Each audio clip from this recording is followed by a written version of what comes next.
basta matino ang nagpapatupad. Iyan po ang nagustuhan ko sa Duterte administration. Ako po'y nangangarap na ang Duterte mabalik. Pansinin nyo, noong panahon niya na nakaupo, mga politiko'y takot na gumawa ng mali.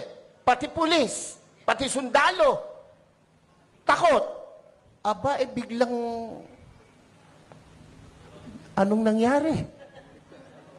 Ngayon ang mga kurakot mga nakaupo. Bakit ang isang obispo ay sumusuporta sa ganito? Aba, hindi masamang mangarap ng pag-unlad ng pagkakaisa sa bansa natin. Alam niyo po, sa edad kong ito, marami na po akong kasigurado dito, mga 30 anyos. Huwag kayong magpapahalata. Sa paglalakbay ko po, Hong Kong lang. Ang mga Pilipino, pag nasa Hong Kong, kang babae. Hindi nagtatapo ng balat ng candy, nilalagay sa bulsa. Pag naka-red, tigil. Kahit walang lumalakad na sasakyan, walang tumatawid. Ilalayo pa natin sa Subic ang Pilipino pag nasa Subic, ang babait, law-abiding citizen. Ang tanong, bakit? Alam nila kasi, hindi sila paglalaruan, hindi sila bibiruin ng gobyerno sa Hong Kong. Naran po ba kayo? Ang totoo niyan, yung katabi mo, matino yan. Pakisabi mo sa katabi mo, matino yan. Pag matino ang nagpapasunod. Amen po ba? Amen po ba? Nako, kung mayroong napakabait, Pilipino na. Basta matino ang nagpapatupad. Iyan po ang nagustuhan ko sa Duterte administration. Kahit ako po ay isang obispo, pare, alam niyo naman si Pangulo, pag binanggit ang pare, dumudura. Hindi naman ako kasali doon. Ang katwiran ko, hindi naman lahat. Hindi ako kasali doon. Binabanggit ng Pangulo, pera si Bishop Perez. Naran po ba kayo? Ba't ako masasali, kapogi kong ito? Na, biro lang po, pero yun po ang totoo. Noong ako po'y nag-aaral, paborito ko pong guro, may katapangan. Abay, nakikinig lahat ng kaklase ko. Pag ang guro ay napakabait, naglalaro yung mga klase ko. Walang matutunan. Nakuha niyo po bang ibig kong sabihin? Sigurado, ang mabait, ang pinsang buo, katangahan. Pakisabi mo nga sa katabi mo, pinsang buo ng mabait,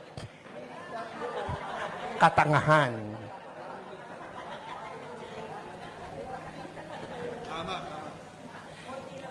Ako po ay isang professor din by profession. Isa po ako sa kinatatakutan ng mga estudyante. Pag ako po'y naglalakad sa koridor, nauubos ang estudyante. Pag pumasok ako sa pintuan, tahimik, para mga pinitpit na luya ang mga bata.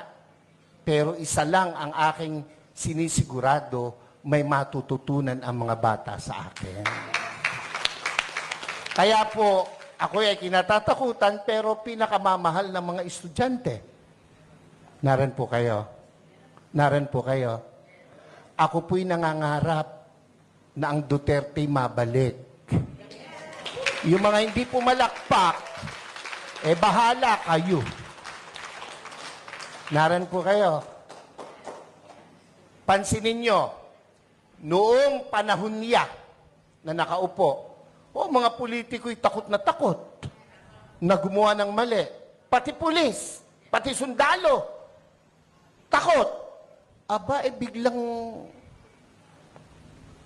anong nangyari? Ngayon ang mga kurakot mga nakaupo. Naroon po kayo? Ako, tayo may hindi pinanganak kahapon. Alam natin yan. Bakit ang isang obispo ay sumusuporta sa ganito? Aba, hindi masamang mangarap ng pag-unlad ng pagkakaisa sa bansa natin.